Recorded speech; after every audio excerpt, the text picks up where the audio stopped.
Hey everyone, so today we're diving into something pretty special. We're going to take a reflective journey through the key ideas of Ramzi Najjar's amazing metaphysical work, The Echoes of Enigma. But look, this isn't just a summary. Think of it more as a mirror, reflecting the book's core frequencies. So, here's the roadmap for our little exploration today. We're going to start with how the universe whispers back. Then, we'll jump into the mind's role in shaping our reality. From there, it's all about the cosmic memory field. Then we'll touch on healing and connection. And finally, we'll talk about how to actually live with these profound questions. Let's get into it.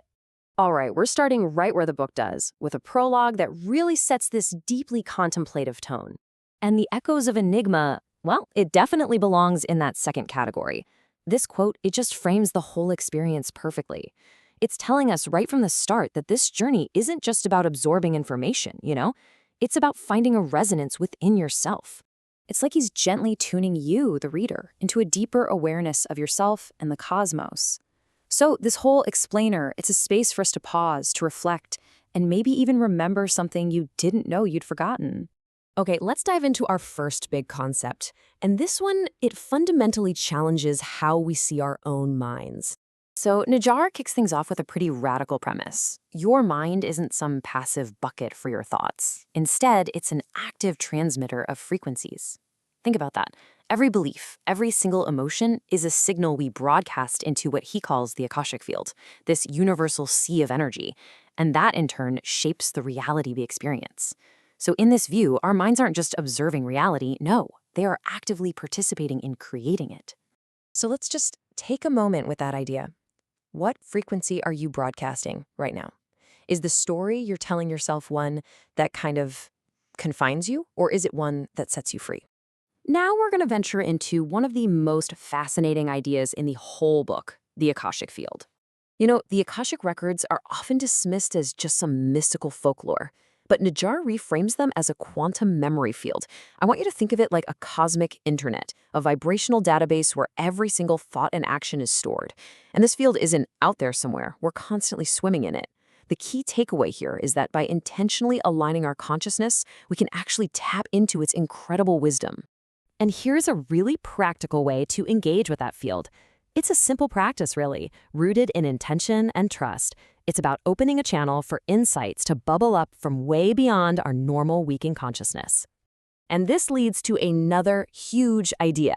Najjar really challenges the common view that consciousness is just a product of our brain. Instead, he says it's non-local. It's a universal field that we tap into. The implications of that are staggering. It means things like intuition or those weird synchronicities we all experience. They're not just random glitches. They're natural expressions of this deeply connected universe. Just let that sink in for a second. If we are all truly connected through this shared field, how does that shift your perception of other people, even someone you really, really disagree with? This whole idea of interconnectedness, it naturally leads us to a totally new understanding of healing and our fundamental bond with each other. So in Najjar's framework, healing isn't about fixing broken parts. It's about restoring energetic harmony.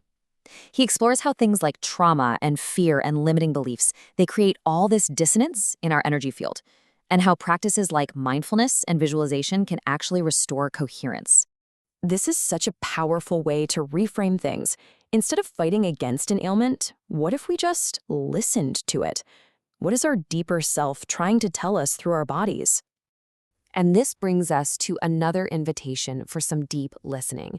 What if it's not about finding a solution? What if it's just about offering your presence and your awareness to whatever's coming up inside of you? Towards the end of the book, Najjar zooms out to this just beautiful idea, the interconnectedness of all beings. Our thoughts literally create ripples in the collective consciousness, which means our personal healing actually contributes to the healing of others. And this isn't just some poetic metaphor, it's meant to be super practical. And here's how we can experience that connection in a really practical way. Every act of kindness, every moment of genuine presence, it contributes to the whole. Try this simple practice and just notice the internal shift that it creates. Okay, so how do we integrate all of this? Well, the book's conclusion doesn't really offer an answer, but it does offer a new way of being. Ultimately, the message is this. The Echoes of Enigma isn't about finding all the definitive answers. No, it's about learning to live inside the questions. It's about learning to trust the silence and honor the things we can't see.